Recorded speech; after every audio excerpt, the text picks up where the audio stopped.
Why, hello again. Welcome back to another Poetry Monthly. You may be wondering why this one took a bit longer. I mean, this is November, and technically I'm uploading this in December. But yeah, there was one poem this month that was particularly hard to write and kind of emotional for me. So, yeah, that one's going to be at the end because otherwise I'm going to be crying the rest of the video. But anyways, let's get started. This month's theme, I'd say, is silence and insanity. Two things that, well, I'd say go perfectly hand in hand. But anyway, that's just me. So, to start off this month, we have one poem that particularly dives into the themes of solitude, the little thoughts that we have at night as we wander our time away before the morning, as we're just on the edge of dreaming and waking. You know what I'm talking about. When you come home after a very long day and just sit by yourself in a dark room, all the strange things that creep up during that time. So keep that in mind as we go forward through this first poem, which is entitled Lovely Ghosts, written by Forrest Toyne. In the farthest reaching corners of every darkened room live the lovely ghosts, haunting in the gloom. They whisper to us sweetly, and sometimes they do curse, but they will always speak in noble errant verse. What lies beyond these walls, beyond but simple reach, beyond what one could say, beyond what one could preach? What stories do they tell at the end of every day, at the end of all our reasons, the end of all our way?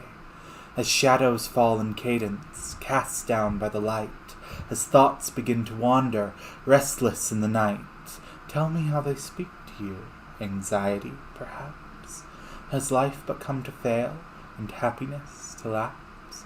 Perhaps they speak of joy, in distant song they cheer, distracting from the now, distracting from the near. Perhaps they speak of memories, of the very distant past, of how we came to fall, of how we came to last. No matter how they speak to you, you know they're always there, in the corner of your eye, in the depths of great despair. In the farthest reaching corners of every darkened room live the lovely ghosts, haunting in the gloom. Lovely Ghosts, written by Forrest Toyne. So, to end off that poem before we get to the next one, if you watched my January video, which was forever ago, oh, the frickin' train. But yeah, if you watched my January video, which is forever ago, sorry, there's the train's going by on the tracks outside the college, and I can hear it from my room. But anyways, as we were speaking, yes, in January I had Summer Ghosts during that whole video, if you remember that. I think this one has a similar title and does dive into similar themes, but I'd say Summer Ghosts is more of kind of wanting to feel the full human experience of those little bits and pieces that you're missing in your own community that you could never know about. And there's lots of things and lots of places and lots of events that can happen in someone's life, and that poem is more diving into that. But I feel like this one is more into the feelings of solitude in general. So, moving on, I think next, next we will dive into insecurity. This poem in particular, I'd say, is about imposter syndrome, if you know what that is. some YouTubers talk about it, and it is very understandable, because it's the feeling that you are essentially an imposter in your own life. And it's something that I sometimes struggle with, and it's not only imposter syndrome, but it's a bit of insecurity as well, because there are things that we will always want that we will never have, to put it succinctly. So, this poem is diving into that security and facing it head on, so to speak. So, What I Will Never Be, written by Forrest Toyne. Why do I look and wonder? Why do I choose to see all the things I'll always long for, all the things I'll never be? I'll never be quite wanted. I lack that great allure. You cannot tell me otherwise, of that I am quite sure. I'll never have great beauty, in my mind that is fixed.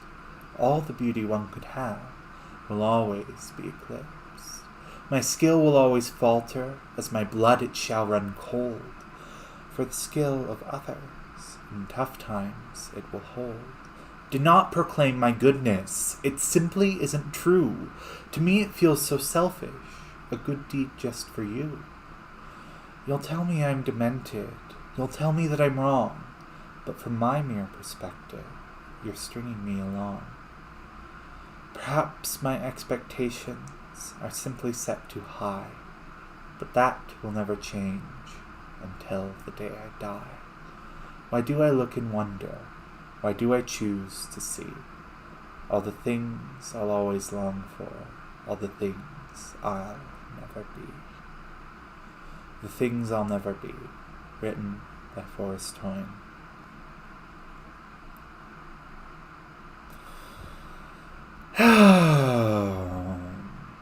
So, okay, lonely thoughts and insecurity. We're off to a great start. So, for the middle poem of this month, let's dive into insanity. I mean, God, is anyone quite sane if they start a YouTube channel? I mean, you're putting a lot of your life out there for others to see. But, yeah, this poem is about insanity and anxiety to some extent, those kind of mental breakdowns that we have sometimes when we just can't process everything. And on that note, this poem is also dedicated to a very dear friend of mine who's kind of helped me in some ways with dealing with some of these mental hardships that I faced in the past. So, without further ado, Silence Speaks, dedicated to Jacob Hartman. Quietly sounding, now resounding, the whisper defeats the roar of the mind. As the crowd goes silent, all are reminded of the eternal silence at the end of time. Endless whispers, insanity calling, all beginning, all withdrawing. Silence speaks above the whisper, louder and louder, louder and crisper. What have you done? What have you gained? Who is at fault? Who is to blame? Whispers fall silent as silence whispers. All things fall dark as all become listeners. Reality breaking, reality falling, insanity growing, insanity calling. Silence the mind, silence the whispers. Peace in the dark, peace to the listeners. And dreams shall come, and dreams shall fade. Within the dark, the silence remade. All comes to right, to the light of the world, as hope is undone, as hope is unfurled. And so it echoes in the space of the mind, the eternal silence at the end of time. Silence Speaks, written by Forrest Toyne, dedicated to Jacob Hartman.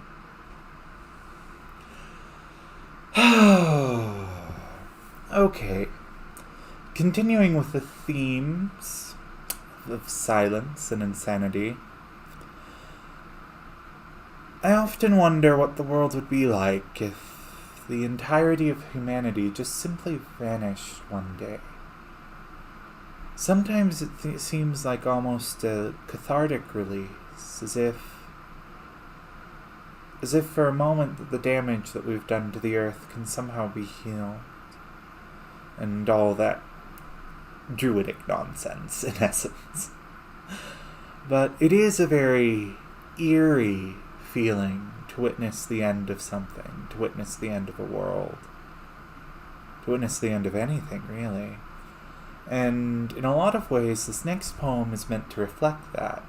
I would say, before we go into this, that the kind of feeling I'm trying to capture here is very similar to something that's actually kind of popular on YouTube already, which is the Dead Malls. If you've ever seen like a Dead Mall series where they'll go through the gutted food courts and the very clean but empty corridors of a mall that's soon to be closed down.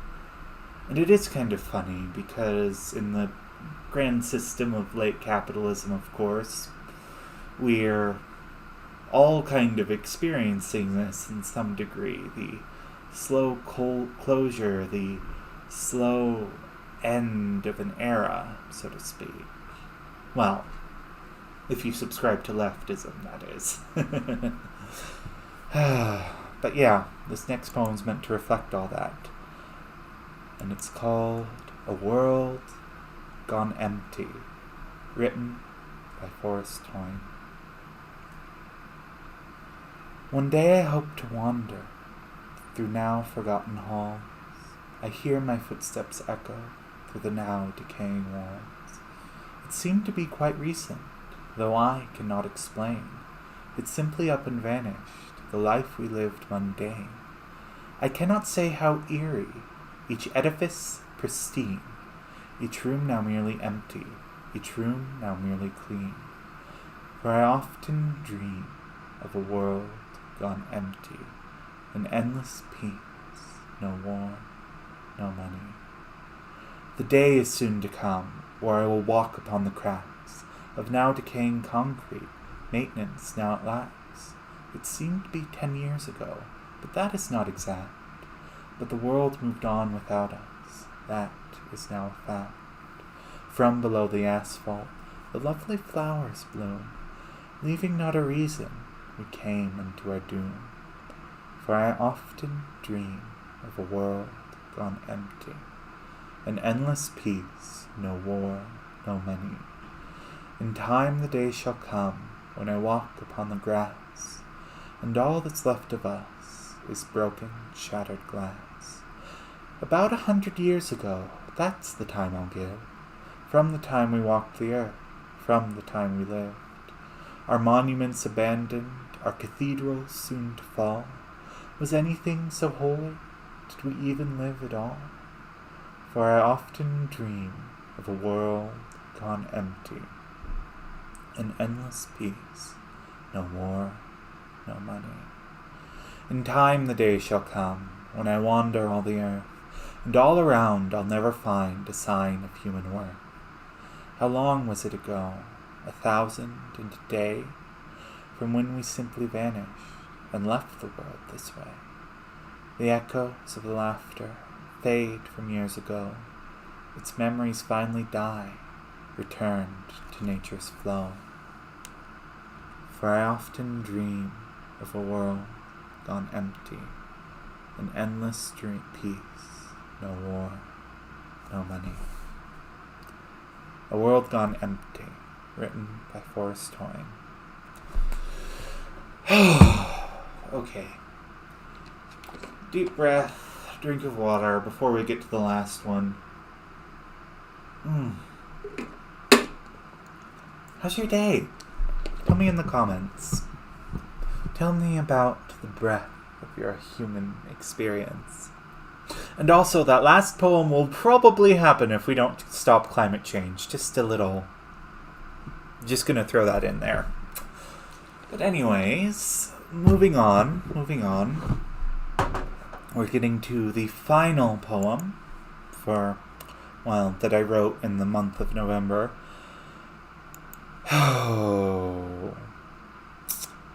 So, back in June is when I first started writing this poem, really.